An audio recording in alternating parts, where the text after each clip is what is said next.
subject matter experts, and also because there's a potential that naturally means that there could be a potential conflict. So I guess I'll go first, try to set the tone. I am a home builder in Central Oregon, and so application of this may affect the work that I do. We don't build spec homes, but our clients might hire us on a 1 acre parcel that requires complying with whatever code we recommend to council. Let's see, I work for an organization who represents home builders. My salary is paid by home builder memberships, so tangentially might be impacted by decisions that we make at this table. It's okay to say none too. I meant to say that, like, you don't have to have a potential. It's not a requirement. It isn't a prerequisite. Manoj. I don't have it, as far as I know. I could say potentially there could be the potential for conflict as an arborist working with developers, homeowners and such regarding tree retention and removal. I think potentially there's some things that come up where yeah, I could be faced with that. Thank you. I'm the same with Brett. I do not do removals. I'm with a consulting arborist, but I do reporting and help homeowners, developers, property managers, whatnot, manage their assets. So anything with increased code and increased requirements for removal of trees could potentially benefit me. I'm having a hard time hearing, so I'm gonna pass. That's okay. I'll weigh in. I'm a non-voting member, so I don't know that any conflicts would affect BPRD, but BPRD is generally in the interest of preserving trees. So any code could affect BPRD. Or and polish as a developer, kind of some of the obvious potential conflicts there, but I think our role, my role in this is to learn how we can find balance and come up with something that works for everyone. None. I don't think so either. I'm a landscape architect. I work on a wide variety of public and private projects involved with street code on pretty much all of them. I work with Sarah Architects, and we're working on Box Factory right now, although there were no trees on that site. When we do encounter a site, my responsibility is usually to work through the agencies and ensure compliance with the tree code and develop site designs. No, I don't think I have any conflicts now. I'm an architect, but I don't particularly work in Bend unless maybe with Habitat for Humanity occasionally. So I doubt I have any conflicts. Great. All right, thank you. I think that was a good first foray into this. So what Pauline's going to take us through the scope, like I mentioned, so we can be clear about what, based on our discussions last time, we had a broad range of discussion. We want to make sure that we're staying in scope because we have this meeting plus 3 more to get to the finish line. So we want to make sure we're efficient about our work, our assignment. Does that make sense? Sound good? And just real quick before Pauline jumps in, these devices on the table here are the microphones to pick up just generally our voices as we're speaking. So you don't need to speak directly into them, but do try to be aware of where they are when you are speaking so that people both within the room and then online can hear us. So since we're not all. They work really well if people Oh, speak good. into them. Okay, yeah, thank you. That's good idea. For that one, I don't see a light on this one. Is it still on? It was. You want it to be green. Okay. Oh, it might be dead. Yeah. Should we just mention one more for this side? How would you like to address people online? That is, I think Jeff's gonna. Oh, yes, I was going to mention, so today is essentially a work session. Last time, because it was the opening discussion week, we had a time for public comment. We will, at the end of this, vote on something that will go into a draft that will then be subject to public comment at the next meeting. This particular meeting, we don't have a public comment area because this is where the committee will do its work. We're doing it in the open, but it's not something that's subject to public comment because we're the ones commenting to create something that would go into the draft that would then be subject to comment. Clear as mud? Okay. And then just And then- make sure no one is an Is- actual panelist. Okay, is any member of the committee? Sue great. is our planning commissioner, so she should be raised as a A panelist. member of the committee, yeah.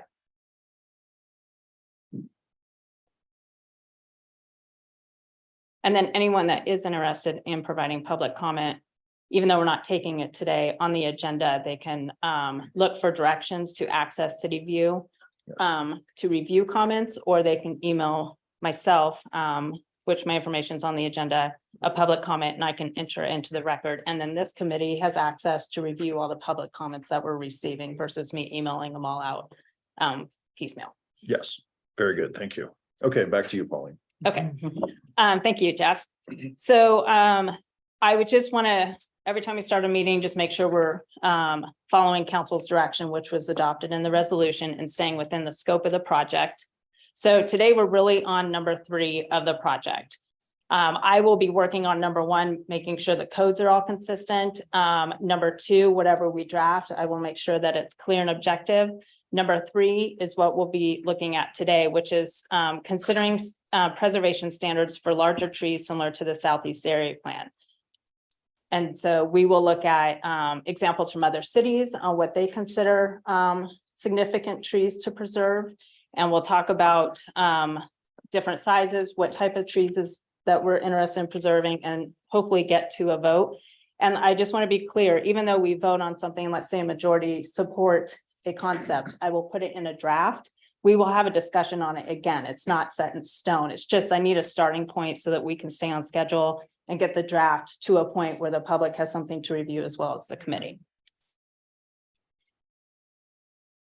So just a quick reminder on where this code applies and when in the city of Bend. So as we went through last week, and for those of you who, or 2 weeks ago, weren't able to attend, in the Bend code, this tree preservation applicability kicks in when there's clearing and grading on site. Talking with the engineers, you cannot just go in on a property other than single family residential and start clearing trees. You need a permit to do so. And then if you are a single family residential lot, it is applicable to lots that are an acre or larger. So it's in the code today. And then the Bend development code kicks in when there's a development application. So a development application could be a subdivision or a partition. So you're creating lots. It could be new commercial, industrial, or mixed use development, or building expansions 5,000 square feet or larger. So this would not apply to if you're building a single family home on a residential lot or duplex, triplex, quadplex. It would kick in if you're creating lots for that duplex, triplex, or quadplex at the land division stage. So this is where it is applicable today. So as you think about this defining a significant tree, just keep in mind when this would kick in. And we're not going to touch much in the Bend code, except obviously making it consistent with whatever we come up with in the Bend development code. We'd like to ask questions during the break. Sure. I'm just curious, why limited scope on tree preservation? Again, it's with the councils within our scope from council direction. And their main thing was to look at defining a significant tree, but not so much as defining when it would apply. Did you want to add something? No. Oh, okay. No, sorry. So our scope is really looking at defining a significant tree and then new opportunities for replacement on-site, off-site, or in lieu. So just because I do, read through some of the public comments, and I think the biggest overarching thing that I'm seeing through the public comments from the citizens of Bend is the changing urban landscape. And I think while this is a great step in the right direction, it's really just addressing retaining and changing undeveloped lots, and it doesn't do as much to retain the trees as a whole, the urban canopy as a whole for the city of Bend. So that was, I guess I just want to go on the record for that. And I think the city council, if they really want to start doing something, to give a tree analogy, we'd be kind of asked to clean up the leaves, and we haven't been given a rake. We're doing it with our hands. I think it's going to be not as effective as it could be if it looked at the bigger city in general, and maybe even single family home development. So whatever that's worth.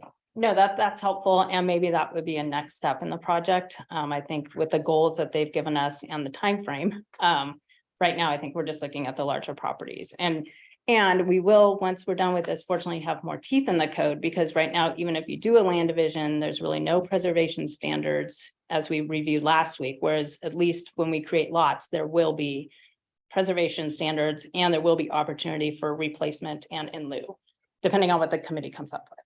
And then Did you mention that we could develop a recommendation as a group to give to the council, so we could say we believe the next step could or should be looking at it for tree canopy? I think a lot of the questions that came up last week and like this discussion too is within the realm of this committee to make a recommendation to the council as a package. So we're going to recommend a draft package of amendments, and we can also say, well, maybe it would be we support doing an urban management plan or having an urban forester on staff, or, you know, whatever recommendation that is not within our scope here, you can make a recommendation, council. Could I ask a follow-up question, clarifying question on this? Uh-huh. So the preservation applicability, is that coming from the council direction from the 5 bullet points that were there? Is that coming from the wide consistency between codes? Because those are 2 codes mentioned. Well, it's just, since it's not in the 5 bullets, it's outside the scope to change it. But the Bend code is consistent with the Bend development code for any development, because you can't cut trees in the Bend code on any size property except single family without a permit. Same with the Bend development code. You cannot remove trees, because if you have a land use permit, then you get kicked into the Bend development code. Then you have to go through our kind of gray tree preservation standards. So they're consistent in a sense, it's just they're not very strong. So they'll still be consistent on the size limits. But we're just going to have teeth once we're done to actually preserve the trees. Okay. Is that? I guess. Okay, so it is within the 5 bullets that refers to these. The consistency. I think understanding council's objective for this to be a somewhat expeditious process, they wanted to put boundaries on it, and also knowing that we need to come up with some clear and objective standards around tree preservation. So let's do that first, because we're obviously seeing a lot of development. We're trying to balance that with the needed housing. So let's get those on the books, and then we can talk about, okay, what comes next after that. But we're just seeing it's very hard to implement this section of the code right now. And as several people on this committee have helped me before, with any code update, we always tend to come back and revisit it. So if we find something, so, you know, you got to put a code into place, see how it works for a year or two. And if you immediately see tweaks or the council starts hearing things, we come back and we can change the code too, based on, you know, the results of what we end up adopting. So it's not a done deal. Okay, so a couple things when I was looking at significant trees and council's direction on also identifying larger trees to being preserved, similar to the Southeast Area Plan, we might want to consider, instead of just calling every single tree that we define a significant tree, identifying trees as regulated trees and then our priority trees. So regulated trees, and I'm just using this as an example, but when we get to a point, an applicant submits a development application to do a land division, we're going to want them to map trees on the site. And we're not going to want them to map every single tree that's a 1 inch or a 2 inch. There's got to be some minimum that they start at for mapping for preservation. And I would consider those the regulated trees. And then a priority tree is what council would, I think, consider the Southeast Area Plan of the 24-inch or larger trees. And maybe you have different standards for preservation for regulated trees versus priority trees. So in the code today, a deciduous tree in the Bend Development Code is 6 inches or greater, and the other trees are 10 inches or greater. That would, in my opinion, be a regulated tree. And then the as our planners call them super significant, which we could call priority, could be the larger trees. However we go about that. I did send out, oh, and I should open that. An Excel chart. And this is gonna be somewhat painful, but if you've done code updates with me, sometimes they are. See if I can. Yeah, it's easier to print out. I would like to go through a little bit bigger.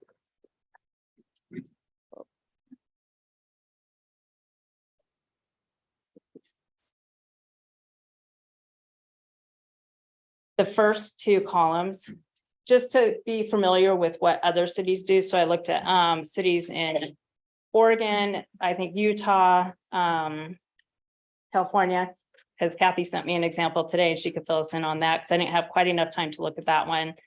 in Idaho. And this is just to start a discussion to see what other cities consider as priority or regulated trees. And then once I'm done going through this, then we would have a roundtable discussion where each person would go, and were we thinking 5 minutes a Yeah, I'm person? thinking if we could shoot for 3 minutes, no one's gonna get their mic cut off, but if that would give us a chance to add some color, but also hear everybody and then have some follow-up time. Follow-up discussion, but to see where everyone's kind of leaning towards on how to define a regulated or a priority tree. So I won't take too much time to go through this because I'm sure you all had an opportunity, but for the public's benefit as well, I think it would be helpful. So we just talked about in general, Bend Development Code standards of 6 inches and 10 inches on site. And we all aware that you are to preserve those trees unless it's impractical for the development of streets, public utilities, needed housing, and land uses. So basically everything. The Southeast Area Plan, the other section in the Bend Development Code that regulates trees that the council is interested in, is 24 inches or greater, and this applies to properties 2 acres or larger. Nothing outside of public right of way too, right? That's Yeah. not, so the public right of way trees can be removed. Right, you are not developing in the public right of way. Right, okay. If you're dedicating, that's a different story. So, and the Southeast Area Plan is a starting point. Even though it says 24 inches, this group may think maybe it should be 20 inches or 21 inches. So just an example of what the council is generally in support of. Sandy, Oregon, they define trees at 11 inches and then they break, so every single one is different. This is where it gets fun. Sandy is depending on the type of application being submitted. So if you're doing a land division, so creating lots, a partition or a subdivision, it's 11 inches. And if you're just doing a development, so a commercial building or mixed use building, then they reduce it to 8 inches. So it's not on the type of tree, it's just on the type of application. And then they do have a required preservation standard to preserve 3 healthy, which is I would say not clear and objective, but 3 native trees, 11 inches per acre. Oregon City requires mapping of 6 inches or larger. So they don't actually state what is considered a significant tree. They just want the map done. They also don't have any requirements for preservation. They give 4 options for a developer. So you can take out every single tree and that is okay. But if you do, then you have to go and review option 1, which is mitigation. Option 2 is if you do preserve some of the trees, you have to put them in a dedicated track. If there's no land division associated with it, then you would jump to option 3, which is to put a restricted covenant on the property. And option 4 is the cash in lieu. So really option 2, 3, and 4, we'll talk about probably at the next meeting when it comes to the replacement requirement and the in lieu. But I wanted to share that with you so that you realize that they don't require any preservation. They just give options in Oregon City. And talking with their planning department, I would say that their council does not have an interest at the moment to update their tree code, but the residents would like them to, because what they're seeing with this type of setup is that developers just choose to remove all the trees and just pay the minimal fee. Portland, Oregon has 2 different types of tree regulations, again, depending on the type of application, is my understanding. Their codes are quite lengthy, but I believe if you're just doing a development and not a land division, they require to protect. And again, I didn't see a definition for their tree, but I did see in the second column their preservation standard, which is to protect at least 1/3 of the non-exempt trees 12 inches or larger in diameter, and retain trees at least 6 and less than 12 inches that are documented in a report that fall under these certain types of trees. So if I read this, I would say Portland defines a significant tree as 12 inches, but if it's super significant, then I would read it as 6 inches. And then the other one from Portland, which I find this one interesting, is a options again for a developer. So they don't necessarily define trees, but they do put weight on trees that are 20 inches or greater in diameter. So option 1 For example, would to be preserve all trees on site that are 20 inches in diameter or more, and at least 20% of the total tree diameter on site. So you still have to inventory all the trees, which I would say you probably still want to have a minimum. You don't want to do the 1 inches and 2 inches. But it's 20 inches or more, and then 20% total on site. So you might be able to preserve all the larger trees, but you don't quite get to 20% total. So you have to preserve some of the smaller trees too. But if that doesn't work, then option 2, it starts getting less. So you do 75% of the much larger trees, and then 25% of the total diameter on site. And then option 3 is 50 and 30%. So you start getting just a mix of sizes of trees. Option 4, same thing. Option 5 allows groves to be counted. And then option 6 is if the site is larger than 1 acre, to preserve at least 35% of the total tree canopy on site. There's loads of options that Portland offers for land divisions, but I could see this also working for any type of development. If you're looking to preserve a mix of sizes of trees with weight given to a percent being towards those priority trees or super significant trees. And then Gresham, Oregon. Any tree on public or private property that's 8 inches or larger. And this is where it's interesting, but 4 feet's wrong, right? We're supposed to be measuring at 4.5 feet. So we'll fix that with the code update. So they consider 2 types of trees. They have a regulated tree, and then they have a perimeter tree, and then they have certain preservation standards for those types of trees, depending on where they land in the site. And then Redmond, Washington considers healthy trees 6 inches in diameter. And that is all for them. And then a minimum of 35% have to be retained on site. So that's pretty cut and dry. There's no options. It's just 35% have to be retained. I mean, it's very simple that way, but I'd say the council's goal would be to put some weight on those larger trees as well. Bellevue, Washington is 8 inches. And then they have certain preservation requirements depending if it's considered perimeter landscape area or site interior. Edmond, Washington is 6 inches. And then this is kind of, we'll be playing around with definitions, and I'll bring this back to you, but for trees with multiple leaders at the 4.5 height mark, the combined cumulative total of branches greater than 6 inches at that height would be counted as a significant tree. And then they do their preservation standards broken down on the type of development. So new single unit developments and land divisions is 30%, so higher. And then if you're doing a multi-unit development, which is 2 or more units, it's at 25. And that's interesting because I don't see anything for like commercial and industrial, but I'm sure it's buried in their code somewhere. Where is Edmond, Washington? Anybody? It's north of Seattle, it's like northwest. Okay, west of the Cascades. Very well, yeah. Oh, It's on the coast, it's pretty much right on I think there's a ferry out of Edmonds, actually. That gives you an idea. And then Lakewood, Washington is 9 inches for evergreen and deciduous trees. And then they have certain requirements again for perimeter and interior trees.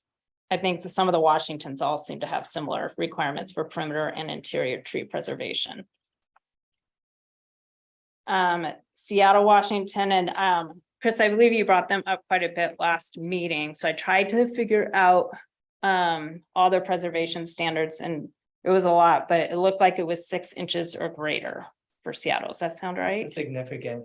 Since I've gone, I know that it was called the Director's Code, is the original, or I should say, that was the code that was in place when I was there, and I think it changed at some point. They've got I could flesh that out a little bit more if you wanted me to, but.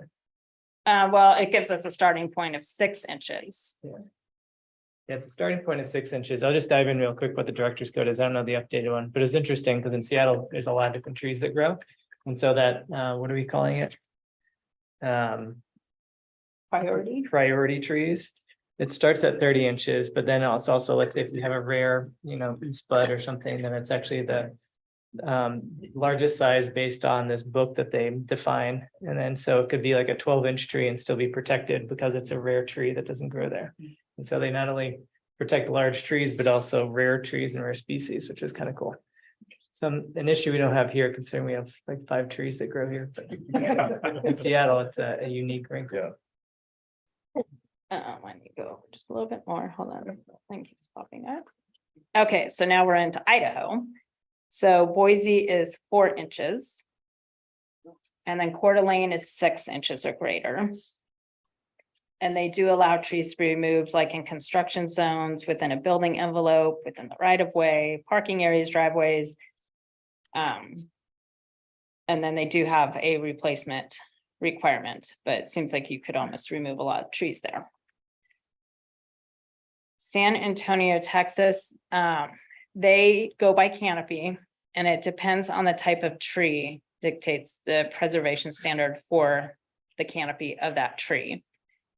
And then when it gets to the preservation, a canopy, the minimum final tree canopy coverage for single family residential has to be 38%, multifamily residential is 25%. I tried to find what the CRAG stand for, I don't know, 15%. And again, it just depends on the type of tree and the tree size and use of the property. It was a lot of information that I couldn't put into the chart. And that is just one example of how they would preserve canopies. And then, did you want to go into what Santa Rosa's was? I just wanted to point out, in Santa Rosa, California, you can grow anything, and so there are a lot of tree species, and so what was helpful for us in the design community is they had a list of trees they wanted to preserve and a list of trees that were exempt that didn't count at all, including like escaped exotics, fruit trees. There's a lot of fruit trees there. So it was just, I don't think it's necessarily applicable here, but it was helpful. Say these were saving, these were not like helpful. And then it was the 6 inches, and every fraction of 6 inches, there's a lot of mitigation that happens there. That's all. We can talk about it more later, but a quick summary. So that's the examples that I have. Was there any questions on these before, or any questions that you want to go over, and then we can start the roundtable discussion? I have a few questions. Yeah. Would you like me to do one at a time? So. Pick your best question. No, yeah, let's start with one and see where we go. So just kind of big picture backing into this, I'll ask it to us to. Why? A, B, and C under one. It's the one. Lots of these are focused on size. Can we just talk about why size is most important as opposed to tree type or any other factor? Question. And maybe the arborist can help too. I am not an expert in trees. Say it now. The research that I've done so far, for the general public, measuring on size is easy to understand and the most common in the codes. So it's simple. The other option of canopy is definitely something we can look into. The equations are not simple, so I find it difficult for the public to understand whether or not an applicant is complying with the code. So sometimes it's best to put something in a code where the general public, like myself, and the planners understand how to make sure that the developer is complying with the tree preservation And the standard. developer understands what's expected, right? I mean, Yeah. So that everybody can read the code and. So I understand. guess follow up to that would be like in Kathy's example, could you layer in tree type by size as an example? If there was a interest from this committee to preserve different types of trees, then maybe we could work with Chris and Brett on what the appropriate size would be.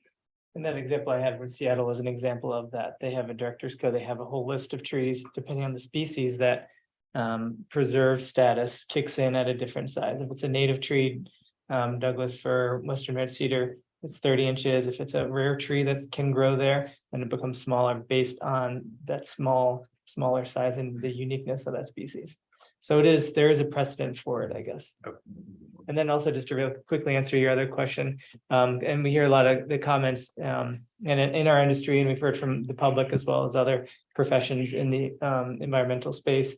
Basically, the bigger things are, the more benefits you get. You can start talking about all these great benefits like shade, carbon sequestration, stormwater management. So larger trees provide more ecosystem services. So larger trees provide more.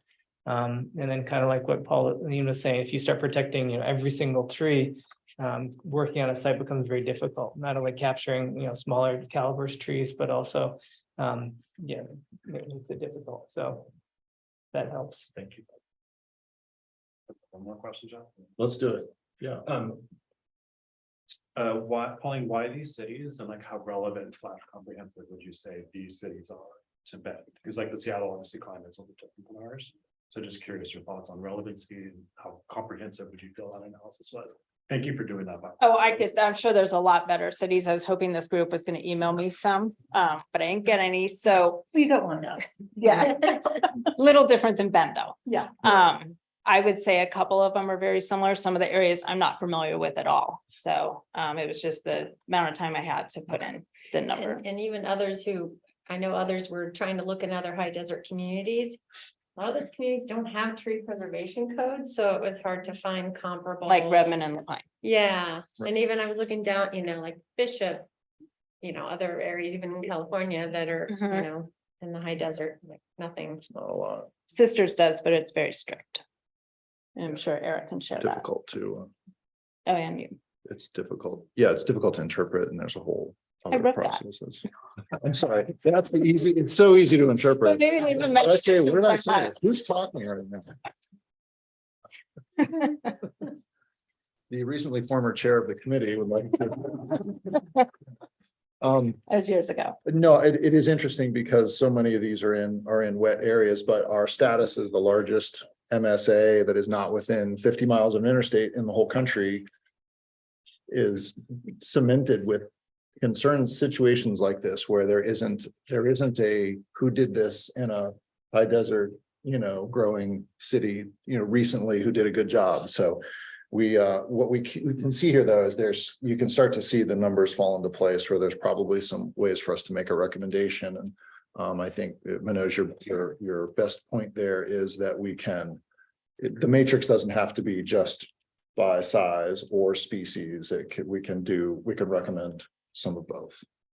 And I am off the internet, so I can no longer participate in the Zoom meeting. So that's why I'm paying attention here to see if I can't get back on. Are we good? Are we good to proceed or do you want us to? Oh, no, as long as we're recording, it's fine. I just Okay. can't put the agenda up. Okay. Go ahead, Chris. Oh, and then we did have a couple of questions. I think Eric and Dan both had something to add. Yeah, first, I apologize, Pauline, I didn't realize we had homework. I would have tried to look. Oh, up that's you. okay. But yeah, I guess one thing I would say going forward too, it's keep in mind that anything we do, I guess any decisions that we make in this room, because we live in a desert environment, resources like water are going to be incredibly hard. Desert species in general are much more delicate. They grow a lot slower. And so impacts to the environment are going to take a lot longer to replace than some places west of the Cascades where they have a good amount of rainfall, more supply of water and trees that'll grow quicker as well. Mhm. And so I think that's something we should keep in mind as we're moving forward. Well, Eric, I had a question, not completely clear on some of these, if they apply to say a single family dwelling on one lot. Or if they only apply to larger projects. And also, is that part of our scope? Are we looking at single family dwellings at all? We're only looking at 1 acre sites and larger. right, Those so are identified. that part of the code is fairly well established. And Okay. so I think what we're looking at is commercial, it would be land division, Mhm. residential, greater than or equal to 1 acre. Well, that's for the grading permit. So there's Okay. two separate codes. We got the Bend code, which if you want to come in and start grading a site without a land use permit, I get confused in this, but without a land use permit, it applies to any site other than single family less than an acre. So any vacant property that's not zoned for single family less than an acre, you cannot take out trees unless you get a grading or drainage permit. It's zoned non-residential. That's my understanding of Okay. residential use. Okay, Well, you can't remove trees with the grading permit on those properties, right? You can remove, No, you have to go in for a grading permit. but even with the grading permit, you cannot remove trees. I believe that's, Our primary focus is on tree removal with development. Going through the land use process. does that help? Because Yes, it once does. you, Yeah, we're not talking about a single family dwelling on a lot. no, we're Okay, not. we're not talking about, yeah. And most applications, like even Ben Code, most of those would kick in because they have a development application. They're Mm. not going in typically to create a property unless they know they're going to be doing a development on there. So then that bumps you into the second part of the Ben Code, where it says you have to comply with your land use permit. Mhm. And then you get back into the Ben Development Code where you are subject to the tree preservation standards. After the subdivision is platted, you mean? Well, during your initial, so you submit for a land division application. Uh. And the planners will review it against all the Bend Development Code requirements and approve your land use decision with conditions of approval that make sure you're in compliance with the tree preservation standards. Where a lot of developers today say that they cannot preserve any trees due to needed housing, infrastructure, utilities, and the Right. planner looks at their tree map and they're all X'd out and that they're somewhat in compliance because there's a may in the code. We never want to use may because that makes it unenforceable. So we need to be saying you must preserve this percent of trees or this percentage of canopy to make it enforceable. So somebody could buy a lot though, and they want to put a house on that lot and they couldn't put it where they want to because there's a tree that was preserved by the land use for the subdivision. Is that what that could mean? That might be a And- future and conversation as that's we not how start to the- talk about how we will ensure that these preserved trees actually remain preserved in that scenario, right? And even in the code today, it says you're supposed to show your building envelopes. So if you show a building envelope on that lot, it would be okay to show that tree X'd out. Right, okay, that's right. But what we're going to get to, let's say we use percentages or diameter. And I'm just making this up, but let's say you have to preserve 10% of the trees on site. You need to show 10% of those trees on the plan that will be submitted outside of building envelopes, and those will have to be protected. But if you show the building envelopes on every single little lot, then it would make sense to remove those trees. But you have to get a little creative maybe in your design to make sure you're preserving whatever we come up with. But Pauline, aren't you also, we're going to be talking about mitigation. Yep, right? yes, So- exactly. And that's something that would be new for the city. That if you truly can't preserve the trees, this group will come up with a replacement standard. It could look like 2-to-1, 3-to-1, on whatever this group comes up with. And then also, I've been working with our finance department already, if the group's supportive of doing an in lieu fee. And you take that money and you plant trees elsewhere in the city. So we have our mapping system. They're already looking at that. At the GS department so that we can find areas where that money can be spent and that's separate, but we would put it in the code and we would create that program. So just to zoom back out for a second, today our primary task is going to be to get everyone's input and then vote on type and size to develop this priority tree level so that we can move into what those preservation metrics might be, a percentage, gross, net, perimeter, interior, however that might work. So that then we can move into replacement and fee in lieu. So we have to go in some order, and obviously what's important is the first thing, so we can set that line, and then how we create those options to address these very real things that happen today with the code is how we'll get there. So And what I'm hoping to do, let's say we actually get to a vote on something today. I have a couple developments that are in where we are in our application process right now where I have their tree inventory and I can kind of test what we come up with to say, oh, maybe that percent's a little high, we need to be a little lower, or maybe should preserve a little bit larger trees. But I have about 3 or 4 subdivisions I feel pretty confident about, not so much commercial developments. I could maybe see what we have. But I'd say I have about 3 land divisions where I could take some time and show you what it looks like. all right. I had a super quick Yes, clarifying Cody. question. So in terms of the examples for canopy, was San Antonio the only one that used canopy as a guide?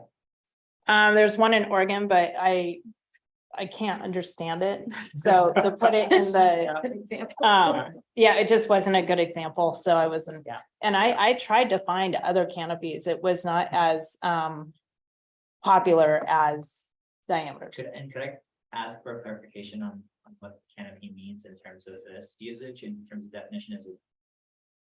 What does it mean? I can answer Oh, that. please, thanks.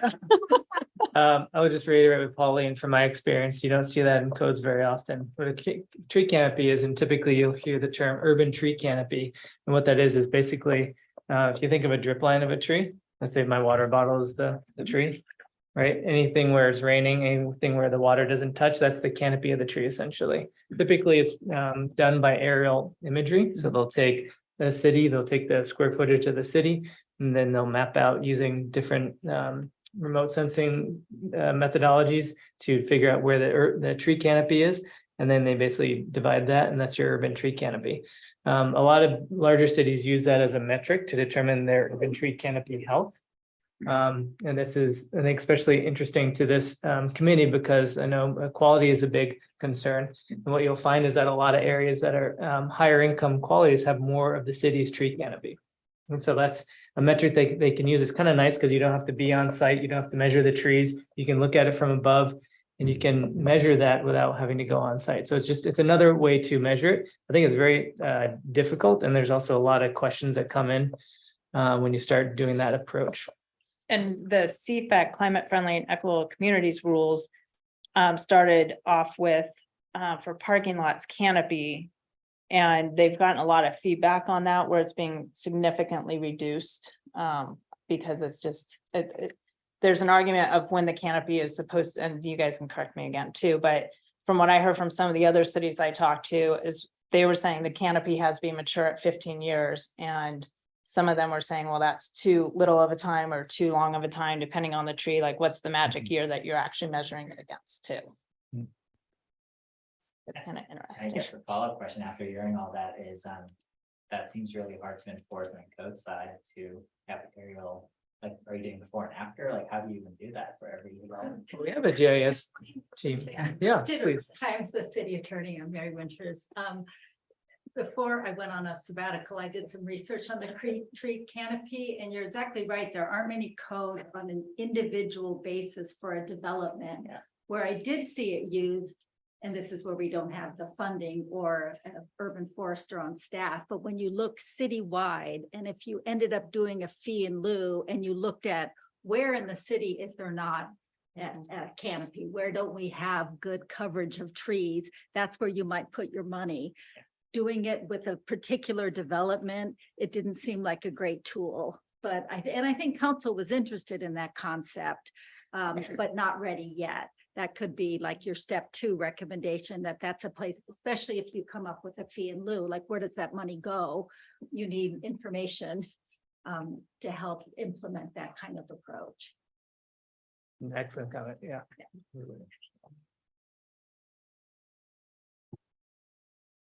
The other thing that we can probably consider is, since we're making recommendations that will then, hopefully be adopted, but we know it's going to come back. We do want to put something out there that will get used and not confused. Also with recommendations about what the future steps might be, so that we have data we can then go back and actually evaluate. Manoj, I'm sorry, Morgan. Would you like us to kind of talk through? That's where I the think we chart should that- go next, is I'd like to work around the room, give yourself about 3 minutes. We do have a little red, green, yellow stoplight situation over here. Or do you have a slide that's gonna go up on the screen? We can do one or the other. The screen's fine if that works easier for you. I think This will just help us because there's a dozen of us that or more that need to talk. And so that'll put us at, 30 to 45 minutes here and to keep us on track. So then that'll leave us some time for discussion and consensus building of some sort. Manoj, you have one more question before we roll? Sorry, that's another question.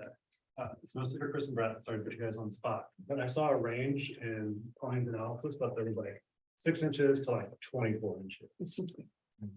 What's the difference? Like, I can kind of intuitively get, but like, if we're trying to find a range, like, is there a big difference between 6 and 8 or 10? Like, if you could speak to like size impact both environmentally, and like, what does that do to development too? Like, if you cut it off at a certain level within that range. Does that make sense? Right, you've been quiet. You want to talk? Yeah, sure. I think it's a great question. I think size, and I'm hoping to address this here momentarily. But I think it really does play a significant role in the conversation of establishing what trees are retained and where we're asking folks to invest, to work around. Really, that's kind of what we're discussing. So in terms of smaller trees, in lieu of larger trees, I guess, to answer your question, specifically about environmental impacts, the larger tree is able to do more work. If we could just think about its ability to store more, right? And all of the other attributes along with that, the larger tree is going to perform. However, more significantly, it's going to have more of an environmental impact that particular day, right?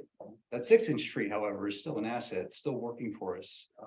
But it's going to need some time. So all those large trees started off somewhere, right? So I think when we're starting to discuss, I think like putting like a reasonable framework on that, and if maybe that's species specific, maybe it's not. But I think having some framework there to utilize the asset that's already there. Meaning if we have a 6-inch tree, we don't have any larger trees, then does that mean that we're not keeping those smaller trees? So that's a question. Is there diminishing return at a certain point by diameter in terms of environment? So you're asking then, would a tree be of a size and age class to where it's not going to be performing for us? Or, yeah, exactly. Like, is it like 10 or lower, for example, is that significantly less impactful than 11? Yeah, I couldn't quite speak to that as far as that example. I would, however, say the comment in regards to what defines a canopy and really starting to broaden trees' benefits outside of just our real tangible items that we have a lot of data on.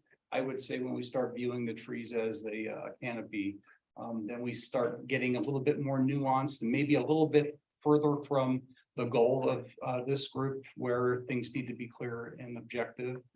I think it's a great question. I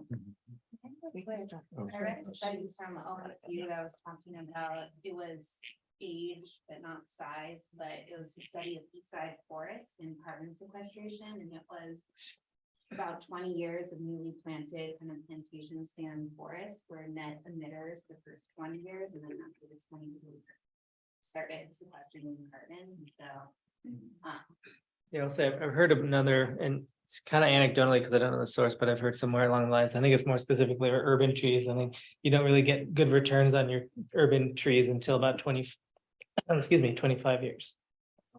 Anyway, and then I think Brett brings a lot of good points. One other thing I want to comment on, and you see it written in the code sometimes, and I think Eric alluded to this as well, but it's important to save trees, but really the best thing you can do when you're saving trees, especially in construction, is you got to save the soils and the ground underneath. We look at the trees, we look at this big thing, but it's the soils and it's the roots that really carry that tree.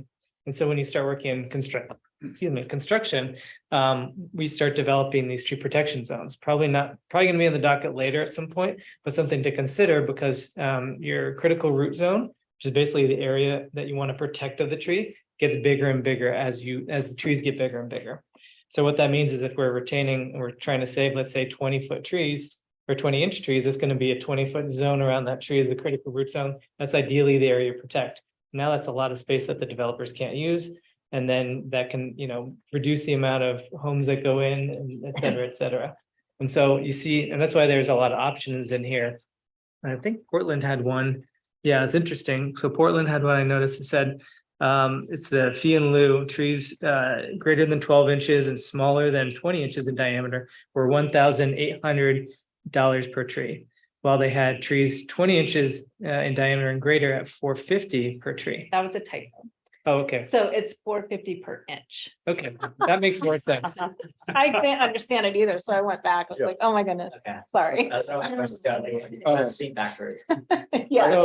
I wish we had like 3 hours, because this is the best, this is the meat of it here, but I do need to did I cut you off too fast? Cool. Well, let me just say one more thing. And then also with larger trees, just kind of like us, As you know, when you're younger, you get injured, you bounce back real quick. If you're an older tree, construction impacts happen. Drought happens, beetles happen, you bounce back a little bit slower. So it's much harder to keep larger trees healthy. Smaller trees have a greater chance of thriving and adapting to the site. So it gets complicated, as you guys can see, but. In the interest of getting to everybody and also because of Kathy's time, we're gonna go counterclockwise. I'm mixing it up here. What I'd like, we'll have a timer that'll show up for you as your guidance. And then if you could give us your thoughts on species and diameter. And then if there's a quick summary, if you're thinking about preservation requirements and percentages, that's the next stage after this. You're welcome to hint at it, but it's not, we really want to get to species and size today. All right, well, thank you. I think that it would be important to identify different species, perhaps a list of critical species to save. I think some trees grow at a much slower rate than others. And so if you're just talking about a dimension at, breast height, it may be different, say, for a pine versus another type of tree. So I think it is important to keep those different species in mind. I think as an architect, I just like to say, this is going to have to be very clear and reasonably easy to understand and implement. And so we want to avoid being too complicated. I've done other code updates with Pauline and she's absolutely correct. If it doesn't work, we come back and we fix it. So our first out of the gate, I think we want to recommend some pretty clear and easy implementable strategies. I think mitigation discussion is going to be critically important because there are going to be times where there might be trees we could save on the periphery, but in the interior, it's going to be very difficult. And so there needs to be incentives to save what's there, but there also needs to be penalties in getting rid of things that you shouldn't. So it's a balancing act, and the penalties basically you're mitigating. And I think that needs to be some flexibility when we get into that. I have more to discuss at that time because I've done a lot of that type of work. But I am not as familiar with the species of trees here, so I'm going to leave that up to those who are. But I do think it's probably important to identify the higher priority species that we want to save. So that's it for me. Thank you, Kathy. Eric, you ready? Yeah, I would say, I think that, I would say pine trees and deciduous trees of a smaller diameter, like 6-inch diameter, would have, I think there's more reason to put those into a regulated tree than junipers. And then, junipers, if they're 10 inches, I spend a lot of time trying to figure out how to save a 10-inch juniper that's not even 20 feet tall. And I think we need to separate the two. I think junipers should have a larger standard to hit before you call it a regulated tree.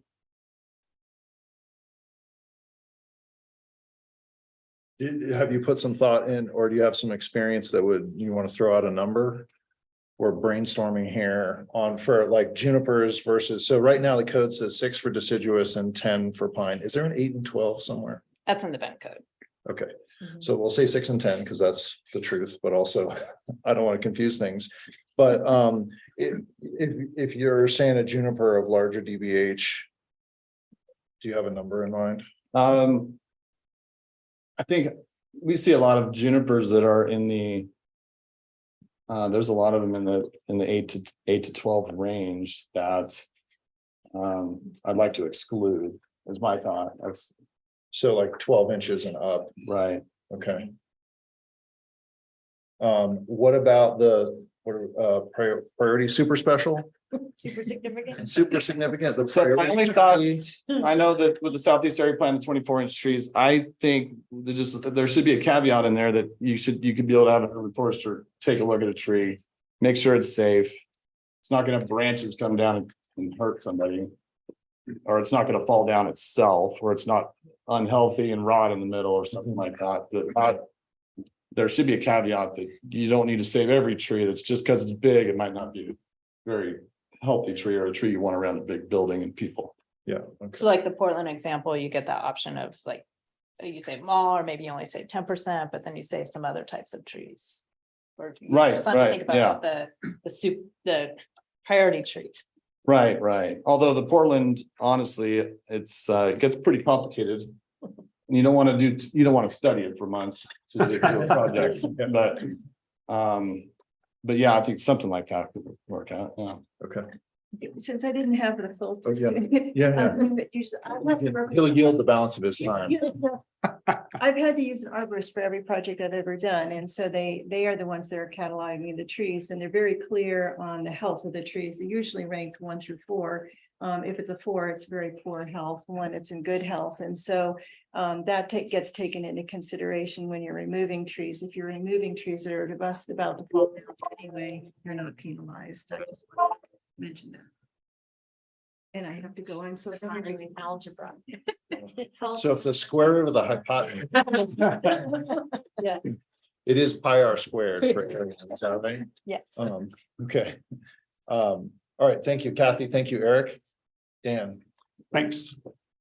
Well, hopefully I don't contradict myself too much here in all my different thoughts, but there's been a lot of good input already.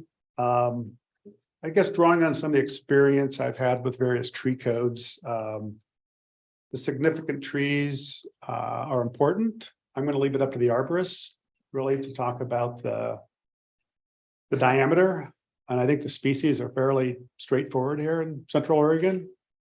So that's something I'll leave to folks that know more than I do, but it's good to have that significant category and a sort of a regulated category. And I think they can balance each other out very nicely if you have a code that's flexible. I did have the opportunity to work in Portland on their code. We did a project a number of years ago, New Columbia. It was by Home Forward, their affordable housing agency in town, and it had a lot of flexibility to it. So we were able to really preserve some of the big Doug firs that really created a sense of place. They were very iconic, but yet work around other places and be able to preserve, I'll call it a matrix of root canopy of tree canopy. So you got some matrix and you had some big trees. So it was really a nice combination. This wasn't a bunch of big trees. It was a real mix of different tree types, canopy, root zones. And I think it created a great character, but also probably had a lot of environmental, ecological benefit to that too. I guess it's one question I have though for the ecologists in here.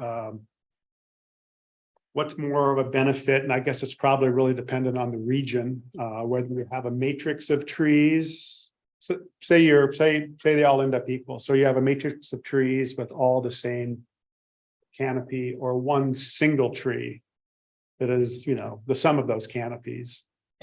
What works better? And I think it probably depends on the site. It depends on the area of Oregon you're in. It depends on the habitat that you're trying to preserve. So I keep coming back to the idea of flexibility.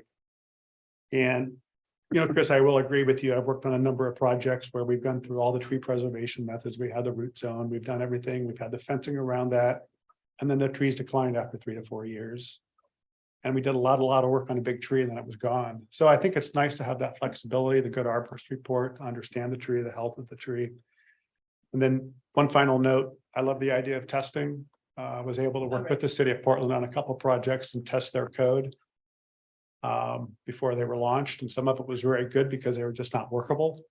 And then some of them worked great. So that idea of testing and iterating, I think is going to be crucial to make this work. So. 1 second to spare. That's perfect. All right, beat that, Kavi. All right.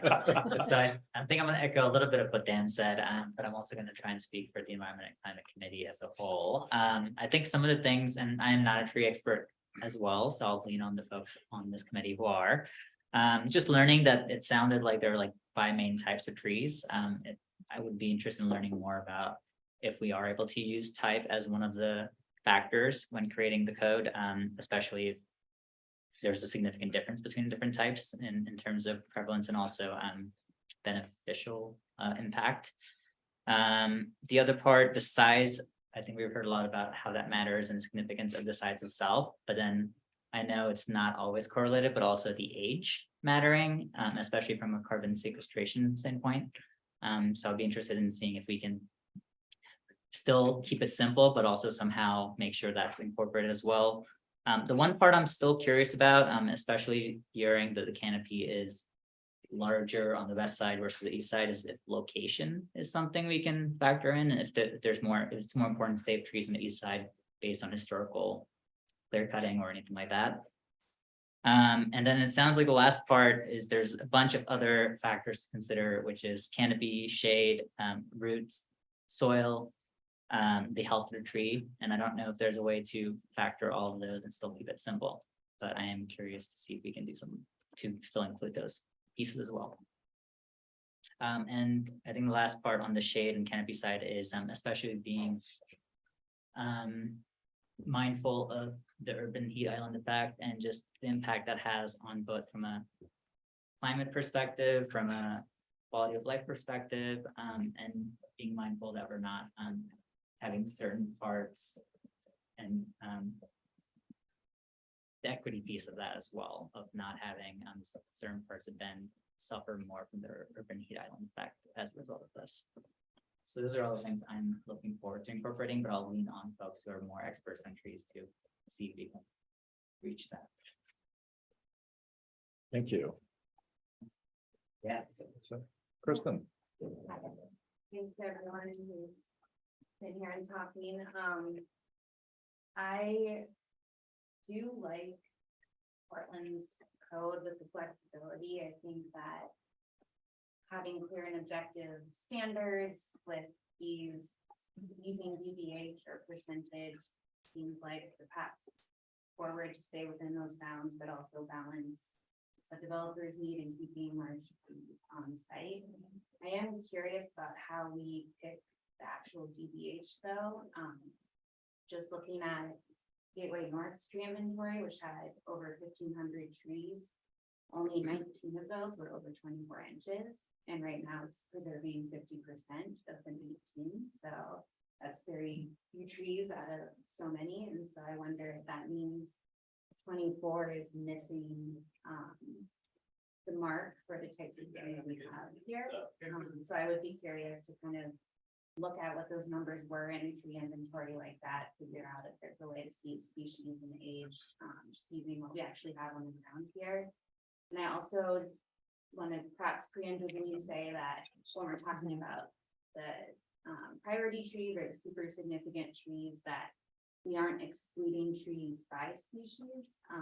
I think that, I mean, I probably talked for way too long about why big, large, old growth juniper is really important to maintain on a landscape when we're talking about preservation. If we're talking about mitigation and replacement, maybe that's a different thing, but just for what we have here in Bend and looking at that juniper ridge study of what's on a lot of our parcels, especially as we move northeast, it's going to be juniper.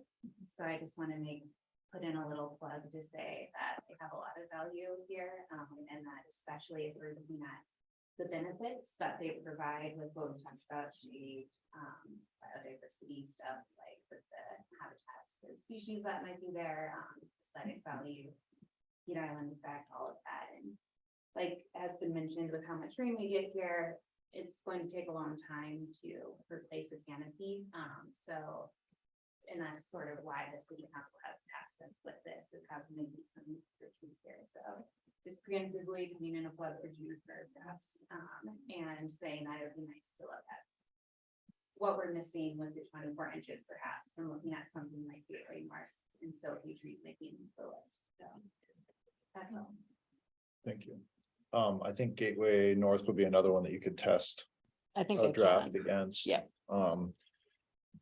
Did you have, I heard you say, ask the question if 24 inches is leaving some trees out. Do you have a number that you, a DBH? That's why I feel like I would want to ask the arborist, because I don't think we should arbitrarily, I mean, to some extent, DBH is arbitrary, if you would kind of know that, but because so few trees made it, it seems like in our landscape, we have to look more carefully by species, so. So I did start testing using the 20 Yeah. inch versus I think I did 20 versus 24. I'll have to double check, but I could compare.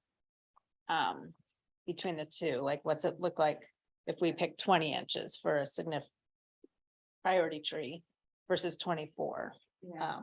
So I'll add to, there was one deciduous tree that made it, so I think. For example, we're leaving those trees out. Okay, Corey, you ready to go? Yeah, I bet. I agree a lot with what Kathy said in terms of really our first approach of trying to not overcomplicate people and keep it pretty simple as possible. I think it seems like we're all aligned, but ultimately, the big picture is we do want to save more old growth trees of all different kinds of species, and so I advocate for that as well. I've developed and I almost hit that I just went after you because you said Portland, but I've developed in Portland. It's a nightmare with the tree growth, and that's why you don't see a lot of development in that Portland area right now. And it's not just from a standpoint of it makes development harder. It's really, really confusing. And it makes it really hard, not just for the developer, but I've been there where the staff was confused, the developers confused, the people in the audience are confused, and nobody really gets it. And it's just really complicated. So, I like clarity, but I think we should start simpler. And if we need to add more flexibility or variances, then I think we can do that as the code develops. So I suggest that. I know you want species and size. I wish I knew. What I would love is for like an arborist to say, oh, on a pine tree, if it's this big, it's probably this old, right? So I could have a better understanding, so I could give a personal opinion, a developer's opinion of saying, it's gosh, it's trees that are 50 plus years old or whatever it is. Because I know in the development we've done, we've done developments and 5 years later, the tree is 12 inches and it's only been 5 years, and so, and quite honestly, we've done developments, right, where we've added over 1,000 trees and there was only 6 trees on the site to begin with. And I know we've done the other, and we've seen it in the news, but so we've seen the opposite, but I'm here to advocate, that we do it differently. But really getting an understanding of what true old growth is and not just picking a size would be helpful for me to say, oh, I think it should be 20 inches or 24 inches on this particular species. So I think we identify the species and then understand what we're saying when we suggest a size. And keep it. May I ask a question? On the Portland, since they have different codes for different types of projects, the one that was confusing, is it the one for land division, which gave the couple options? Yeah. Or was it for other developments? It was both. Oh, okay. Yeah. So Okay. It would be useful to hear, I think, at some point, what was confusing, so that we can like specifically address that as we do this. So that would be useful. Yeah. Hi, Gina, you're next. Gina, we've had a little bit of a discussion on the code comparison that Pauline sent out. We're in the midst of doing a quick roundtable where we're sharing thoughts on species, the diameter of breast height, or thoughts around how do we put a draft together, which is the goal of this meeting, so that next meeting we can look at a couple of test cases. So keep listening and you can go last, but is that cool? All right. Sarah, would you like to share? I think I'm kind of aligned with everyone else that I don't have an exact number, so I would lean on the arborist for diameter. I think though we do need to just sort of pick maybe a few numbers for maybe a handful of types of trees, but like everyone else, keep it very simple. I think we can all look around and say, well, if I have this tree in my yard and it's skinny, specifically junipers seem to have different size trunks and be the same height, one in the front yard, one in the backyard is different. So how could you say that well, this one's significant, but one of what I assume is probably somewhat similar age is skinnier. So I don't think it's easy to pick a number, but I would encourage us to have a number lower than 24 inches. The reason that Kristen said, a lot of trees get missed. Also, it was mentioned earlier that the more mature the tree is, the more work it's doing for us. So just, it already has a head start, even if it's not already 20 or 24 inches. Tree types. Correct me if I'm wrong, but I did hear from an arborist that did a presentation to the planning staff here once as well. There's a billboard at, or just like an information at,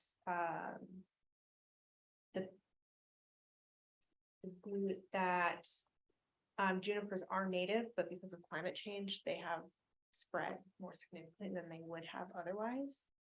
So if that is indeed true, I think that is something to consider, to give some other trees a chance. You know, we do clear a lot of junipers at parks, not a lot, but we do have to consider thinning to allow ponderosas a good chance to survive. They tend to have mistletoe, prevent the spread of that. So I'm not an expert, but I think there are just so many variables that we need some expert advice, and we also will just have to compromise on things that are too complicated for the sake of keeping things simple for everyone to understand and apply. Well said, thank you. Karen. Yeah, to me, this is a really important issue, and I'm not comfortable pressing to take a vote on it today. I think there should be a really thorough discussion about it. And the first thing I'd be concerned about is, what is our objective? Is it, trees that best absorb carbon? Trees that best mitigate urban heat islands? Is it aesthetics? I love ponderosa. I couldn't care less about juniper. So if you're asking me what my criteria would be, it would be all juniper gone. But I don't know that that's a rational decision. I really want to hear from the arborist what they think, what is our objective? I presumably to save native trees, but what size, what species?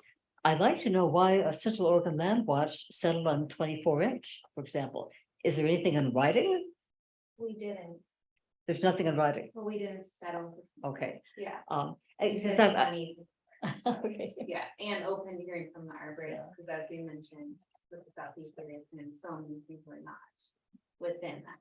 because I spent some years looking at tree inventories, and as Pauline's going to show you what they look like, largely a map with a bunch of X's, but the arborist has to inventory every tree that's significant, for example, under the present code. And that means the species and the size. And the question is, what criteria do we want to use? And what is the most important? And to me, the arborist's opinion is really a big deal. So I'm going to pass it on to them. No pressure, everyone wants to hear. Okay, Manoj.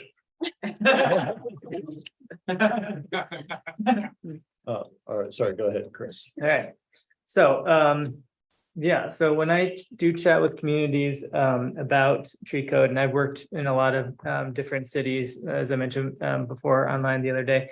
I worked in Seattle, here I work in Sisters, I worked down in Sun River. So I've seen tree codes that are good and bad. And the big thing I recommend as we're going forward and revisiting it is that it's got to meet the community needs. Just looking at the public comments out there, it does seem that a lot of people, a lot of citizens in Bend are very concerned about the loss of trees in the area, and particularly the loss of, how do I say it? The atmosphere here, I guess. A lot of the large ponderosas are getting removed. A lot of developments are going wall to wall and taking over areas, and they're just replanting non-native species like oaks. I think a lot of people are concerned about that. And it doesn't take long if you do a drive from the west side, see the atmosphere there, see the home prices there, and then you drive to the east side. Kavi, I hope you're saying your name right. You're made a good comment about the location of the site. So I think that's something to consider, and maybe we can have some flexibility in there. That's another thing that Dan had mentioned that I think is key. I think having some amount of flexibility, and that's what we're seeing in a lot of the tree codes. It is not just about saving trees of this size, but also I think a percentage of trees is probably a good way to go, because then you are retaining trees on site and you're not just looking at these numbers. I will say one of the things that's going to help with flexibility the most, and just a little anecdote, I'm a ski instructor up at the mountain as well. And in all sense, skiing should be an easy sport. All you do is turn left and turn right.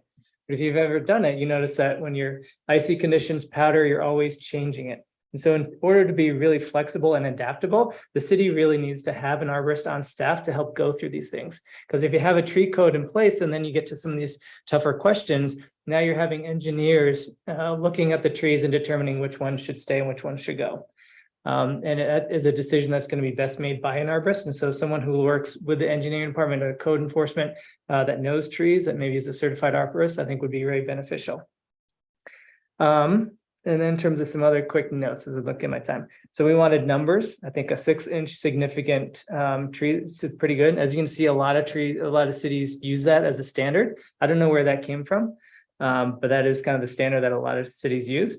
I do like the idea of a 20-inch priority, maybe a 21-inch priority. If we're talking about where are we getting that number from, someone in the public commentary submitted a paper. I think you had mentioned a comment about that 20-inch too. That is kind of where we're seeing carbon sequestration maximizing. So if we would need to have an objective source that's kind of scientifically backed, 21 inches is your answer. I think 20 inches could work well as well. And if we want to do some more back to the paper, a large ponderosa pine puts on about 1 inch of wood every 8 years. And so that's about an 80.5-year-old tree right there. I do think that mitigation is good. I think we should prioritize replacing with natives, specifically ponderosa pine. As we mentioned, Western juniper is not an invasive tree. It is an exceptionally great tree, adaptable around here. You won't find a more drought resistant tree here. That being said, it is also going to be a bit more flammable. That's something that we have to deal with going forward, is being concerned about wildfires. I also think we should think about the health of the trees, not just any tree. I've seen a lot of sites where the top half of the tree is dead and they're retaining it on site because they have to, but it's going to be dead because of beetles. And then also I think grows should have a special place as well. And then lastly, I know I'm going over, I apologize, but you had mentioned before about having, and a lot of developers use this as they need to have a certain amount of requirements for building a site. I can't remember the verbiage there, but you need a certain amount of housing requirement. I think the developer should at least show that and have some type of documentation on how they're going to use the space, what are they going to sell it for, to make sure that it is actually going to be affordable housing and they're not just going to jack up prices afterwards, if that is going to be the reason why they need to take out more trees. I'm done. That's good. Thank you. Good work. Sure, thank you. I think there's a lot of really great comments that have been made, and I agree with almost everything that I've heard. So I would say that I think right now it's really important to consider what we're actually doing is a really small step towards a maybe larger discussion to take place, and be really excited to have that conversation when that time comes. But sticking to that scope of work for what we're trying to accomplish now in terms of age class, species, and the like. I often try to stay away from kind of regional species specific debates. I really was encouraged to see the submission regarding the junipers being a viable asset. I have a tendency to agree with that. I think that it's really important to keep in mind, what our goals truly are. I was excited to hear wildfire get introduced to the conversation. I think that's an important consideration to have.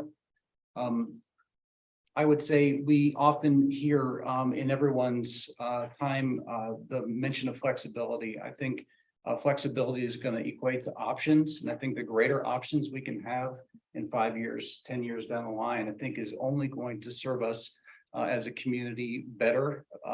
In that right now we're experiencing a lot of tree mortality in areas that, predominantly we did not experience tree mortality. So providing those options, but still making sure that we have clear and objective parameters to build and provide affordable housing for Central Oregon, I think is important to do. More options would be good to have. I would utilize Portland's code as an example of something that provides options. I'm not getting into the specifics or the kind of cumbersome nature that might be.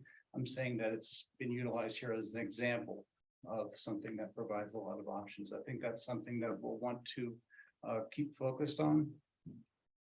And in that regard, Corey's statement in regards to making a transition be kind of smooth, it probably makes sense to utilize some semblance of point of reference. So currently, right now, 6 inches is the significant tree. And to Chris's point, if we were to utilize that 24 to 20, I think we're going to broaden our retention rates, have a more robust canopy in areas. I think that is, I think that's pretty reasonable. And yeah, I'll end it there.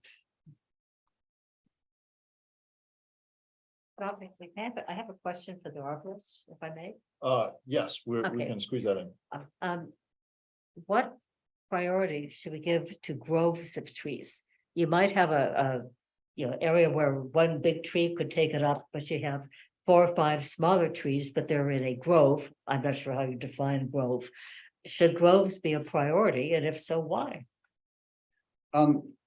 So I think so. I had made notes earlier in regards to that as being one of the potential options. Certainly, it's not going to be conducive on every development site, but I think where you can, you do, where it makes sense. Groves of trees, if that were we're calling them, clumps, multiple trees growing in close proximity, they have a lot of other benefits outside of some of the things that we've just made mention. There's a lot of wildlife considerations, kind of those mosaic leaf islands, oftentimes is utilized by wildlife. As far as determining like that framework, I think it's a great question. I think it would fit really well as to a potential option. I want to add on that too. So to answer for the city of Seattle, they considered a grove 8 trees with a contiguous canopy that can be defined.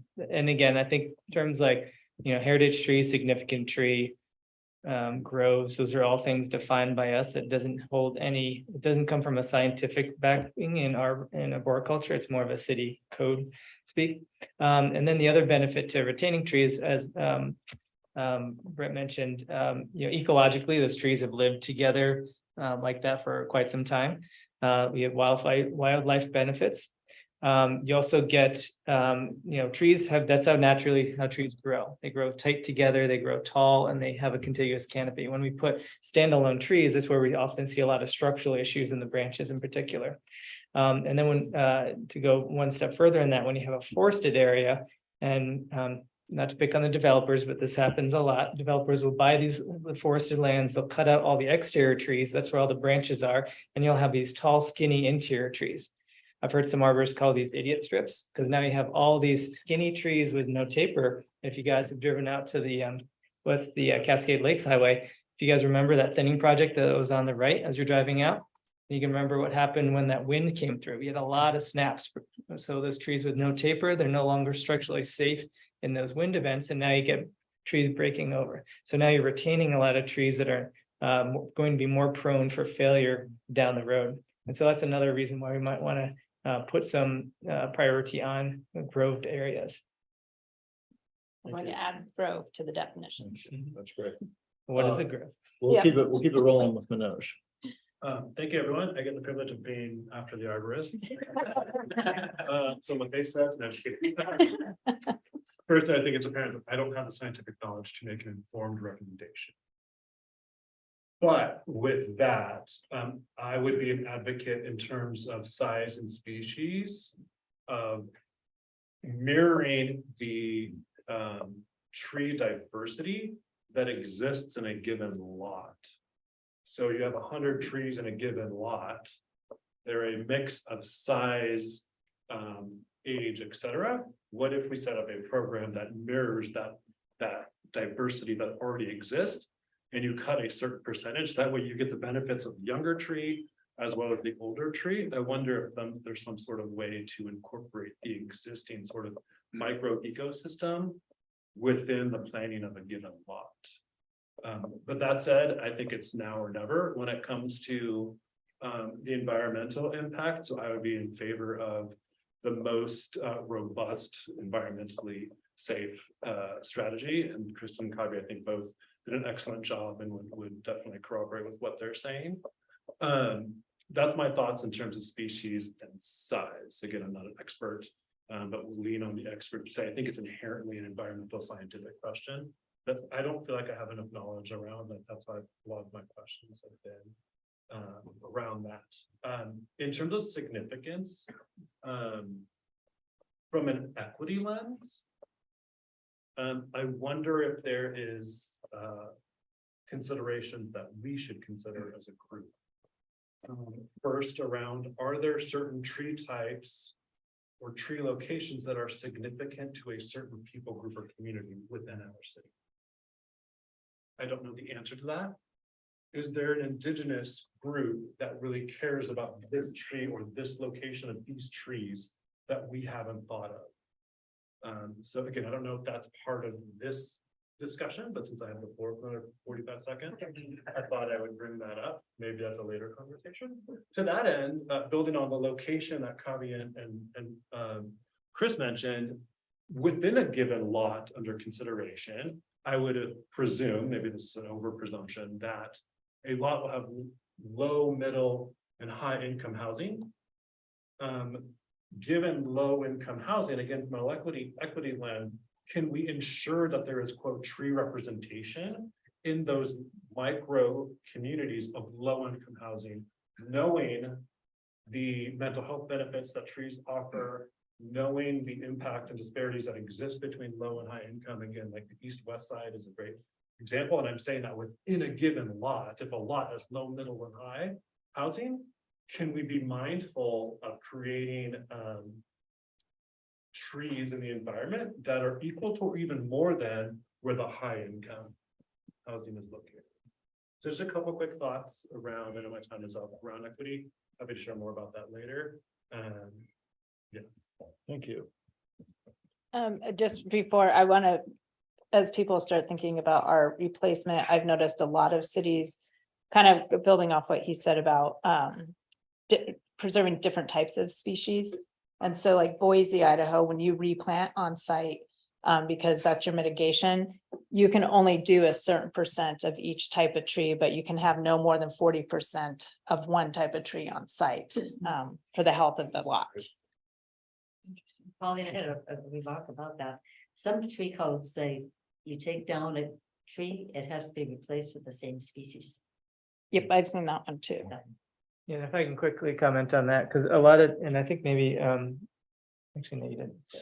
Anyways, but you hear about biodiversity quite a bit. So let's say right now, actually, we'll say, because emerald ash borer is a great example. Where a lot of cities love ash trees, they plant the whole time, but then when emerald ash borer does get into your community, now all of your ash trees are gone. And if you have a urban canopy that's made up of 80% of your ash trees, then you have lost 80% of your canopy. And so you quite often hear about this 10, 20, 30 rule. So you don't want more than 10% of your species from the same family. Is that right? 20% of genus and then 30% species. So basically you want some biodiversity. That's not going to be very feasible here, given our selective palette of trees that we have to choose from. So I just want to throw that out. Yeah, the city of Eugene right now has a very good code on tree diversity. We're doing Eugene River District development down there. We're planting all the street trees and they have their codes. I mean, obviously Eugene's much different than here, but I think their code, just the general intent is very well stated, and how they're implementing it is working well too. It need to be tweaked here for the high desert, but I think it's a good place to look. Thank you. Morgan? Okay, ready? Yep. Okay.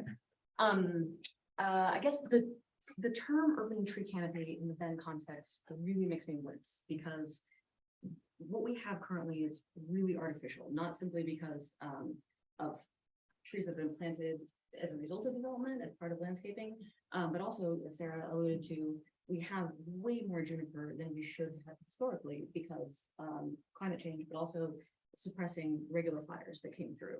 That's also why our underwood population has drastically reduced, but that's another story. So I think it's really important to prioritize the native species that we've all talked about, and within those species, take size and age into consideration. So like if we were to put a 20-inch DBH universally applicable metric across the board, we'd never save another aspen, and we'd save a whole bunch of pillar small and not very helpful juniper trees that are actively crowding an environment that they have essentially overtaken. I think also, Cubby, I'm really glad that you brought up the urban heat island effect, and the fact that, you know, east side, west side does look really different. That's because we have two drastically different ecotones within our city limits, right? So like we have a cooler, wetter microclimate on the west side, and it gets a lot warmer and drier on the east side. So there is, I think we do have to take into account maybe a little bit of geographic consideration when it comes to both preservation and replacement. I feel so strongly about native species that I would almost say, Pauline, that we should really start thinking about required trees that are required to remove when we're looking at developing, particularly when we're talking about redevelopment in the urban in the core district. I mentioned last time, I park my car every day under a god-awful Chinese elm that is old but shouldn't be preserved under any circumstance because it's bad for the environment. Sorry, there's a lot. It's been such a fun conversation. Yeah, I think in terms of age, you know, when we talk about junipers, this document that you sent out was like, I can't believe I get paid to read this. It's so fun. So pre-settlement junipers, right? Those are the trees that were able to withstand fire when we had regular fires coming through. I appreciate, of course, that you don't get old trees unless you have some younger trees. So percentages of existing junipers specifically, I think are going to be important to take into consideration, but only percentages, not DPH. What was the last one? Oh, I think we've all talked about how important options are in code. So I think because our development code also requires that we preserve certain geologic elements, rim rock and stuff, providing options and providing flexibility in terms of trees can help kind of maximize the amount of developable space in certain lots where we've got, you know, competing, I shouldn't say competing, complementary features that need to be preserved. I think that's it, Jeff. It's a lot. You asked if we were ready. I will just give a couple comments. I think I'm. You want to talk back to Gina? Oh, yeah, I'll yield. Gina. I mean, I think everybody, especially the professionals, made really great comments that I completely agree with. You know, sometimes a 6-inch tree is worth saving over a 20-inch tree that, yeah, it doesn't belong here. I think what I want to just to add to the conversation is what I've noticed is that there are a lot of really great trees in our undeveloped right-of-way areas that end up getting removed when development occurs. And a lot of times that is like kind of directed by the city. And so, you know, I would really hope that I know we're talking about the development code, and public projects and public improvements don't have to comply with the development code. But I think that this work from this committee needs to be expanded into the development code, into the public right of way, the engineering standards and public right of way standards. Because I think they're just, it's not considered, and they're all too easily cut down. And that directly impacts people's comfort level walking down the street or biking down the street. Because when you lose that canopy in right of way, you know, like we lost on Newport Avenue, which is why I'm in this committee and why I got involved in my neighborhood association. It becomes a much less comfortable place to bike and to walk. And I frankly drive more now. It's a great place to drive. So anyway, I think all the comments are really relevant in the right of way as they are on private. So Did you have a DBH or a priority tree is the word we're using for it's currently 24 inches in the southeast area plan. So like the big number I think smaller than that Okay. is my gut, and that seems to be what like we're seeing in the standards from these other communities. It's what the arborists are saying here. And I guess I'll second, I think it was Chris's comment about the trees interior in a lot end up oftentimes being poor quality because they don't have the space to spread their branches. So that lends itself to the trees on the edge of the right of way or the edge of the right of way being preserved. So yeah, I would say sometimes it should be smaller diameter, 6 inches if it is a significant or 20 inches if it's already. We do not have a public comment portion for today's meeting because this is a work session. Okay. I hate to do that. We're also super pressed for time, but we do, in our agenda, we do have a way and we read all of that. It's not just a whole that it goes into. I'm sorry to impose the rules. So make sure that we go through if there's any vote, and if Gina, can you just let us know if you have a potential conflict of interest? Since you're participating in the conversation. Yeah. And we all did that before, so I'm not putting you on a spot. I just, since you weren't here when we all went around and talked about declaring a potential. I think we all. Interest if we have a tree and. I don't know if I have a conflict by working for Rooted Homes. The conflict is just it's very technical. It's whether you have a potential financial benefit or detriment by making this decision, and really declaring a potential conflict is absolutely to protect all of you. So if somebody ever made a claim that in making this recommendation, you had a conflict, if you say on the record, yes, it's potential, that whatever you recommend might have it's not just a detriment, it's a benefit to you in your work or anybody in your family's work. If you put it on the record, you're protected. So I would encourage you to be liberal in saying, I have a potential conflict of interest if there's anything in your work life that could be affected by this recommendation. That's in our work life. Yeah. It actually reminds me of something else. It's generally in your work.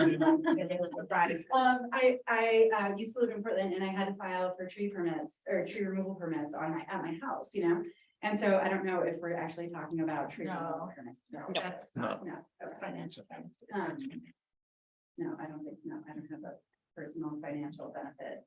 Gina, sorry, peanut gallery here. Full disclosure, everybody here who works in the development community declared a potential conflict. So that, or. I mean, they're private developers, right? Not for profit. Might be, but working, if you work for a nonprofit, they're considered a business for purposes of the conflict law. Exactly. And I may have potential. Yeah, again, this is simply to protect conflict of interest. Most of us are right there with you. We just said it a long time ago, so sorry to carve you out there. Do you have any other comments before I go? Okay. Could I ask a quick clarifying question before we? Yes, I was going to share my thoughts too. Oh, as a sorry, voting go ahead. member, if you don't I mind. forgot that. Yeah. The chair recognizes, sorry. Oh, thank you. I'm conflicted because I don't particularly think that the DBH on junipers is as valuable as it can be. It's sort of the worst measure of age, except for all the other measures of age for a tree that has not yet been cut down. And so I think that I would be in favor of a deciduous DBH, a coniferous DBH, and a juniper DBH to carve it out. Not that they're completely useless, but I'm not only concerned about energy, but I'm concerned about water, and we're pretty close to the source of it. I think forgive me if I said this last time, it's been a whole 2 weeks. But the amount of water that junipers take out of the ground matters a lot. We're worried about a golf course, but we should also, I think, be worried about junipers to some degree. So if we even did it at that little granularity of deciduous coniferous and then carving out a line for juniper. Where's that information coming from? I'm curious, because I do hear that a lot, but I looked into it. Yeah, I think it's a bit of misinformation because I haven't found any scientific backing to it. Okay. The only thing I've seen is that GIS guy up in Jefferson County wrote a study when he was a master's student at OSU. It's 40 gallons a day for juniper with 7 inches DBH. Is that if they have access to water though? It's access to water. Yeah, but without access, they'll. they won't That's right. get water. Yeah. And is it more of a taproot kind of a tree, or is it a spread sort of? I still have a minute and a half, so I can ask a couple things. Sorry. Yeah, no, I think it's the information I'm gathering here from this group about the impacts of climate change on juniper. And then it is part of the tree canopy, but they don't get super tall compared to ponderosas. And so I'm thinking it's a lower priority in my little educated growing opinion with regard to the types. And so that's where I think that's where I'm starting to come down. I'd be interested in the test example of 24 versus 20. And to see what that looks like against some development codes. That's been my whole question the whole time is the juice worth the squeeze at a particular level? Because I want to find that right bar where we work our way out of a housing crisis while also getting to the bigger goal of being able to preserve the largest trees that have the biggest benefit for all the reasons we've talked about that I don't need to repeat. So that's where I'm coming down on it. I'll yield the 15 seconds. I have a perhaps a silly question that maybe they've already been discussed. Why are we making a distinction between a coniferous and deciduous? I mean, in this code now. Yeah, I have also assumed. I think that when you see a deciduous tree around here, a lot of times there is some type of historical significance to that tree. Oh. And so if I ever come across any deciduous tree, it a lot of times has some kind of story from it. That's my thought. Especially a large one. Okay. That's a good point. I think it's most likely it was planted here. Is what? It was most likely planted here outside of Aspen, which are mostly just located along the rivers. If you find a deciduous tree inside Bend, it's most likely planted by some settler or developer or gardener.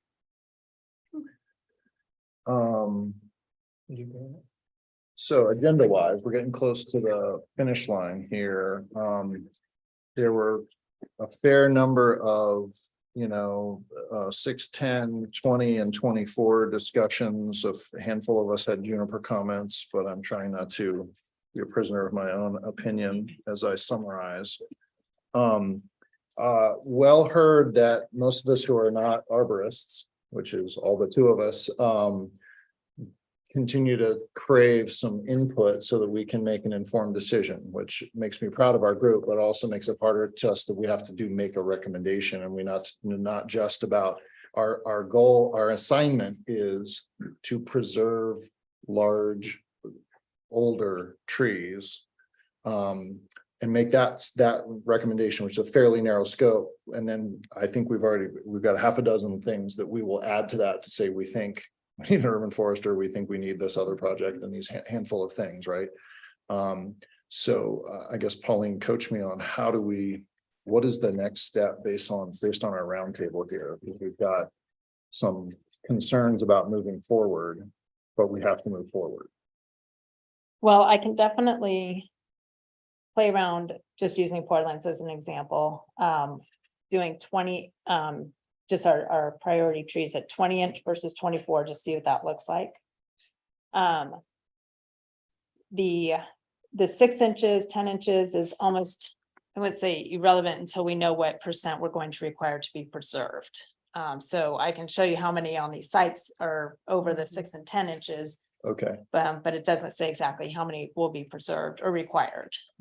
I can just add to that. Typically with a significant tree size, all that means is that during the survey portion, you basically have to capture all the 6-inch diameter trees. So it's not that you have to keep it or remove it. It's just It's what's the inventory line. Exactly. Yeah. Which right now is 6 and 10. Yeah. And Pauline, I have an analysis tree inventory of I think 4 different developers. I'll send those to you also. Okay, great. So I can do that. I mean, I'm going to include junipers unless we want to have more discussion on whether or not junipers will be included. I mean, I'll try from the Arbus reports that I have. But we're talking about thousands of trees to get the juniper DBH that they're doing. I think that's impossible because there's just these 4 developments have so many trees on them. But I will need direction on whether or not we are going to count junipers as a priority tree and what that DBH looks like. Is it different than the 20 inches or 24 inches? Could I ask a quick clarifying question on that topic? So I think it was mentioned multiple times that there's like 5 different types of trees, or there's a smaller number than most of the other cities that were studied, or that we saw a code from, west of the Cascades especially. Would it be possible or helpful to have a DBH based on those top 5 types, or would that get too complicated at that point already? If we can identify those top 5 types. So I sent out 2 references of what are considered native trees in Bend, and there was more than 5. So I would need direction from this group of what you would consider, which may not be consistent with what the general public would consider. I don't want to narrow it down so much where some people might be really strongly affected if we say, well, that tree isn't considered native, but it's on this other list. So narrowing it down seems difficult. If I just get in a soapbox and make a pitch for juniper real quick. I always think these conversations are so funny and very ironic, because when we look around the room, we're looking at the most successful invasive species on the planet. So I think it's kind of funny that we can make these decisions on who stays and who goes, what's a bad tree, what's a bad, not a good tree. It is true that the junipers existed here beforehand. Basically, when Europeans came in, we started grazing, we started suppressing fires, and that did increase their spread. There are some modeling things that show with the climate change, we have more carbon in the atmosphere. We're seeing alpine trees shrink. They're going up towards to the mountaintops. We're seeing general trees range. They're all shrinking. The only tree that's actually growing, having their range grow, is the juniper. So if we're thinking that trees are important in the future, they're an extremely adaptable tree. They don't require a lot of water. They're adapted to these dry areas. And again, when we go east of the river, it's going to be one of the only trees that we have in there. So if we're talking about preserving trees in these undeveloped lots, they're going to have to be junipers. Now, again, as I mentioned before, and we've had a few conversations on that, unfortunately, it doesn't make a great urban tree. They look kind of haggard. They can get mistletoe and can give them a long, slow death over time. And again, they're also more fire prone. So they're pretty flammable trees. They have oils in them that make them more flammable. So there are certainly some things that are the downsides to juniper. So I think that's something to keep in mind. But I think to omit them completely of the list is not a good decision. If you were to put a DBH on a juniper to make it a super significant versus 2021, would it be smaller? In my opinion, I think, and I think maybe I'm echoing Brett, or I don't want to put words in your mouth, but I don't want to get in that decision of this tree, a tree is a tree in my mind. Okay. If it's going to, when it's all said and done, if you're sitting in the shade or you're walking the desert and you need shade, you don't care if that tree is a ponderosa, you don't care if it's a juniper or an oak. It provides shade, it provides some amount of benefits. And so I think it should just be an across the board diameter. That's my opinion. I think any tree is going to be better than having no tree there. And I think we're talking about simplicity. I've heard that a lot from the developers. Actually, I think it makes it easier if we don't have to consider tree size and species. It just makes it one step simpler. So that's my thought on it. From a factor when we talk about mitigation. Yeah, that's another thing. Replacement size based on species, like how quickly can this replacement tree kind of mirror what was removed? So maybe that's where there's some compromise there on size and species for replacement. Yeah, and I agree at that. I think one of the things, and this has showed up in the public commentary quite a bit too, is I think we are losing a lot of the ponderosas, and they are. And again, I think I think Kavi and Minaj made some great points about trying to mirror the location. I think one of the things that, and I started off my conversation with, I think that the tree code needs to fit the place, and we do have a pretty unique ecosystem here where it is going to be very dry east of the river. It's going to be a little bit wetter west of the river. So I think keeping that in mind, But that being said, all we're doing is replacing with, pin oak and red maples. And I think finding trees that are a bit more native to the environment, I think would be beneficial.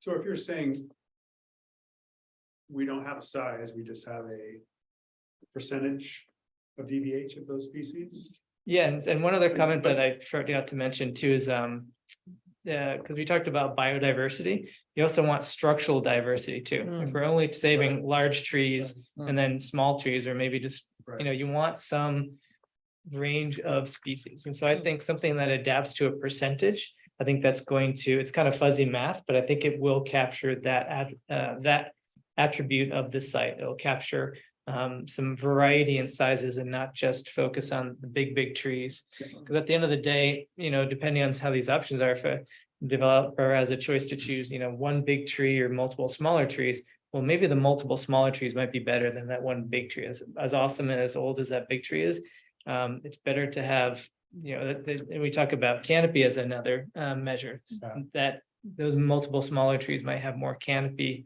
cumulatively than that one single big tree. And both of those options might be in place there. And what that does, I mean, I've heard simplicity today, and I've heard flexibility today. I think your idea combines them. Because, that I started out saying I was going to contradict myself. I didn't get to simplicity, but I mean, it's. Yeah, working with a lot of tree codes, Pauline, I'm sure going through those and understanding them all is crazy. There's a lot to it. So I think we can look at these comparisons. 20 versus 24, and then we'll look at the quantities of the 6 and 10 inch threshold for mapping, so that we can make an informed recommendation on percentages. And then we can really evaluate that line of 20 versus 24, and then talk about, what the right number is to make a recommendation on. We're probably gonna have to blend that with options for preservation, so that we don't because we'll get wrapped around the axle a little bit more on if we just stick with the species and DBH. As much as that's clear and objective, it's affected by those potential options that we need to, if we're going to vote for something, we need to feel comfortable that there's an option that we don't create an unintended consequence. And I may use the Portland's which has options, and it goes back to what Chris was talking about, where you are preserving larger trees, but then the total DBH percentage as well. So you can save some of the smaller trees as long as you have on site a certain percentage preserved.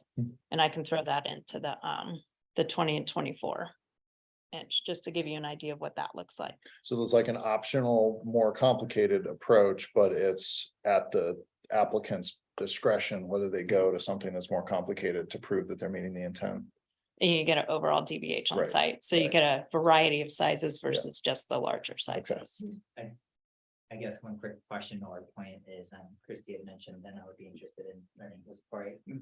Corey's point about what was so complicated in Portland code, because we're mirroring that, I would just want to make sure we can. That'd be great. Avoiding the same mistakes. Yeah. Can you email that to me, and then I can send it to the group, but not to respond to anybody.